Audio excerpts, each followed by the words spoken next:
नमस्कार, मैं हूं कुमार गजेंद्र। जनपद ऑन द स्पॉट में आपका स्वागत है। हमारे एक दूसरे social media platform podcast with Kumar Gajendra में भी आपका स्वागत है। अब बात करते हैं अरविंद केजरीवाल के माफी मांगने की।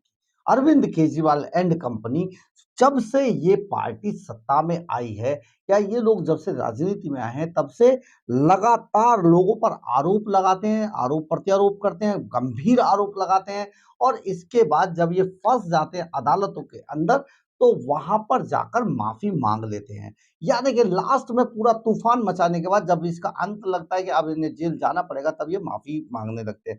तो अब एक बार फिर से जो ध्रुव राठी जो एक यूट्यूबर थे, उनके वीडियो को रीट्वीट करने के आरोप में जो अरविंद केजरीवाल के ऊपर एक तरीके से मानहानि की तलवार लटकी हुई थी, उस मामले में एक बार फिर अरविंद केजरीवाल माफीनामा देने वाले हैं। बहुत जल्दी उनको वो माफी मांगने वाले हैं उस यूट्यूबर से, और पिछली तारीख पे उन्होंने कहा भी था कि मुझसे गलती हो गई है और इस तरीके से मुझे नहीं करना चाहिए था। लेकिन अब जब उनके सर पर एकदम से तलवार लटक गई है, तब वो माफी मांगने के लिए बहुत जल्दी सामने आएंगे और अपनी बात सुप्रीम कोर्ट के अंदर रखेंगे। तो मानहानि से जुड़े एक मामले में सुप्रीम कोर्ट ने दिल्ली के मुख्यमंत्री अरविंद केजरीवाल के शिकायतकर्ता से माफी मांगने को, माफीनामा देने को कहा है कि वो शिकायतकर्ता को, जिन्होंने शिकायत की थी,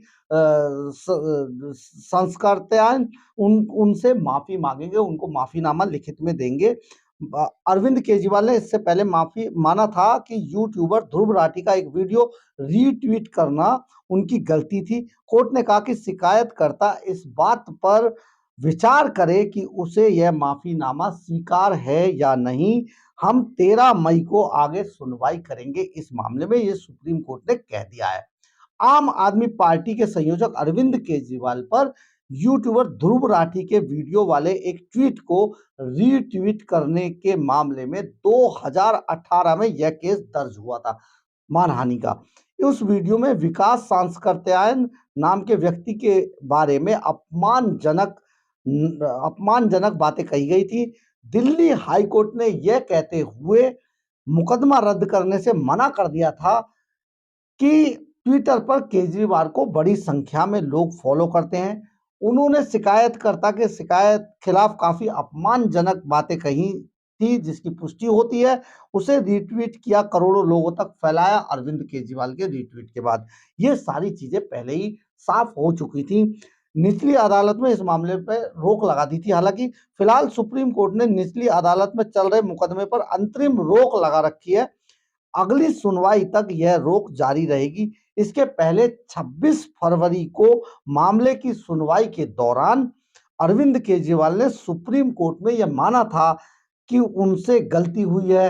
तब पीठ ने यह निर्देश दिया था कि निचली अदालत कोई भी कठोर कदम नहीं उठाएगी और सुनवाई की अगली तारीख तक इस मामले पर सुनवाई नहीं की जाएगी। यानी कि सुप्रीम कोर्ट में जब तक इसकी सुनवाई चले, तब तक निचली अदालत सुनवाई नहीं करेगी। पीठ ने पूछा कि इस मामले को देखने के दो तरीके हैं। एक तो यह है कि समर्थन है और दूसरा तरीका यह है कि आपने इंटरनेट पर कुछ पाया है और उसे ट्वीट कर दिया और यह आपके खिलाफ जाता है। इसमें सुप्रीम कोर्ट ने बहुत क्लियर किया है। और ये पूरा मामला क्या है? दरअसल सुप्रीम कोर्ट अरविंद केजरीवाल की याचिका पर सुनवाई कर रही थी। यानी कि केजरीवाल साहब अपनी गिरफ्तारी की, जब उनको निचली अदालत में लगा कि वो फंस गए हैं, तो वो खुद ही सुप्रीम कोर्ट गए थे। सुनवाई कर रही थी, जिन्होंने मई 2018 में यूट्यूबर ध्रुव राठी द्वारा शेयर किए गए एक अपमानजनक मानहानिकारक वीडियो को रिट्वीट कर दिया था।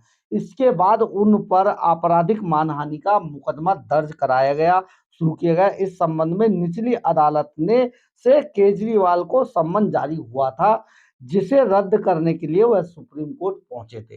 देखिए, खुद ही जब लगा कि अब जाएंगे जेल, तो खुद ही पहुंच गए।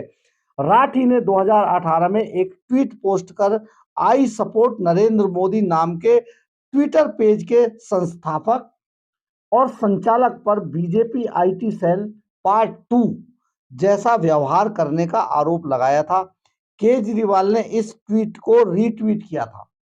इसी ट्वीट को केजरीवाल ने रीट्वीट किया था, जिसमें वो फंस गए और जब उन्हें लगा कि अब वो जेल जाएंगे इस मामले में, तो वो सुप्रीम कोर्ट पहुंच गए और वहां उन्होंने जो निचली अदालत का जो आदेश था उस पर रोक लगाने की बात कही। ये याचिका दायर, इस पर बहुत गंभीर टिप्पणी करते हुए सुप्रीम कोर्ट ने आज उनको आगे के लिए माफीनामा देने के लिए और अगली तारीख तक ये सारी चीजें क्लियर करने के लिए कहा है। साथ ही जो विकास संस्कृत्यायन है, जो शिकायत करता है, उनको भी कहा है कि वो भी अपने बारे में बता दें, क्या वो केजरीवाल के माफीनामे को स्वीकार करते हैं या के नहीं करते हैं। तो ये सारी मामला आप घुमा फिरा के इसको देखिए, बहुत मामलों में केजरीवाल साहब माफी मांग चुके हैं, बार बार झूठ बोलते हैं, झूठ का पुलिंदा बनाते हैं। और प्रधानमंत्री की डिग्री का जो मामला है वो भी अभी कहा जाए कि गुजरात हाई कोर्ट में फंसा हुआ है और एक कोर्ट से दूसरी कोर्ट केजरीवाल और संजय सिंह उसमें मुकदमेबाज है, वहां भाग रहे हैं। लास्ट में उसमें भी माफी मांगेंगे। उस इससे पहले अरुण जेटली से माफी मांग चुके हैं, नितिन गडकरी से। ये क्या है आखिर? किस तरीके से ये क्या स्ट्रेटेजी अपनाते हैं? पहले गाली देते हैं, फिर उस पे माफी मांगते हैं। बहुत अजीब टाइप की स्ट्रेटेजी लेकर बहुत अजीब टाइप का आम आदमी दिल्ली जैसी जो राजधानी है उसके अंदर आया और राजधानी का सत्यानाश कर दिया। जिस तरीके से उन्होंने काम कम किया है, कोर्टों के चक्कर ज्यादा लगाए, मुकदमे इतने, हर बात में केस में मुकदमा चल रहा है उन पर। क्या किया जा रहा है, किस तरीके से विकास होगा, ऐसा आदमी कैसा विकास कर सकता है, ये आपको सोचना होगा। बहरहाल जो भी हो, अब माफी तो मांगेंगे केजरीवाल। अगर आपको हमारी खबर अच्छी लगी हो तो आप इसे लाइक, सब्सक्राइब और शेयर जरूर कीजिएगा। कमेंट्स बॉक्स में अपनी राय जरूर लिखिएगा, इससे हमें ऊर्जा मिलती है। जय हिंद, जय भारत।